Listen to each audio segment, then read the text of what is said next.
There we have it. There is my plan for that one particular wall. Got a whole house full of cabinets, but I added this last minute. It's really important for you young guys, especially, to understand and know how to read a tape.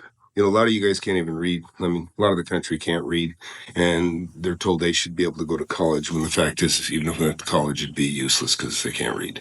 But you can still make millions of dollars, be a millionaire in any trade. You could be a framer, you could be any kind of a contractor, and you don't necessarily have to have strong reading skills, but you do need math skills. I'm going to explain the situation. I've got a cabinet I decided to add last minute to a house that I'm working on. They're all in this one little area in this wall.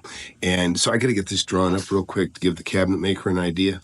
I don't even have a tape measure with me. I actually have one of these, you know, I guess a seamstress type thing. So what I'm going to do is I'm going to take this and I'm going to utilize this to do the drawing. And I want you to see how I do this, because it's just numbers. I'm going to use 1 inch per foot. So I got a piece of paper here, and I'll let you see what I do and how I do it.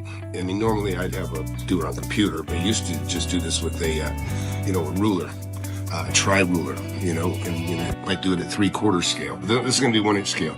So look, if you can see this, I have a wall with 2 doors.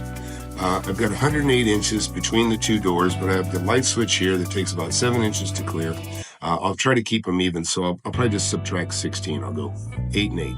Listen, I'm doing this very roughly. I'm not prepared to make this so you can see it best I can. I'm going to go down here to 8 inches. Right here. There's 8. 8. That's 1 inch per foot. So I'm going to go 108 inches. With the width, but I'm going to subtract 16, so that's 92.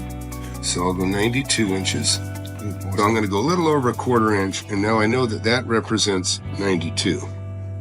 Typical cabinet height in a kitchen is 36 inches. 3 feet, that's 36 inches to scale. I plan on making this kind of a little bar, and so I've got 8 feet, so if I split this in the middle, that'd be 4 and 4. So using the same crappy tape that I got here, I'm going to use 1/4 inch, which will represent 3 inches, the style or rail, if you want to call it that. And let's keep 36 as the inside measurement. You can see I'm really roughing it here, right? I don't have a ruler. So there's going to be about a 3 or 4 inch rail at the top, and then another 3 inch rail here on the side. We know that the wine fridge, so we know that that's 2 foot. Of course, there's going to be a rail above this little space left over. There'll probably be a toe kick here, to be honest. That's where your feet can fit through. It's important that even though this cabinet's going to be flush in the wall, that way when you step up to it, your feet don't hit the cabinet. You can get closer to the cabinet that way. That's the whole purpose. Call it a toe kick, so you don't kick the toe. This is going to be wine. This is going to be 36 inches here. We're going to go 68 inches. That's going to be 5.5 on our tape here.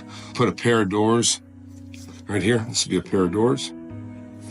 And I'm going to have these doors so that they kind of, when they open, they'll open, but they'll slide back into the cabinet. So turn back in when it's open. Maybe put in a couple of stem holders. These are for wine glasses. Yeah, right there. And maybe I'll put a couple of shelves in here, for maybe some whiskey glasses, and then maybe be room for some booze, like so. But now I got this half of the cabinet covered. We'll keep this consistent. I want to put in a microwave and coffee maker setup. You open this side with a microwave, and then on this side, I'm going to probably put in some sort of an espresso machine, right? And underneath here, we'll go ahead and put in a set of drawers. In here, I'll have it so when the doors open, there'll be some sliding shelves. Sliding shelves are really cool because it's like a little drawer, and it reveals the contents that are inside, so you can slide these out. So that kind of makes up the cabinet. There we have it. There is my plan for that one particular wall. Got a whole house full of cabinets, but I added this last minute. But what I really want to say is it's so important for you guys. You got to know how to read a tape measure. Very important. If you're going to hang a picture, there's guys out there that can't even hang a picture.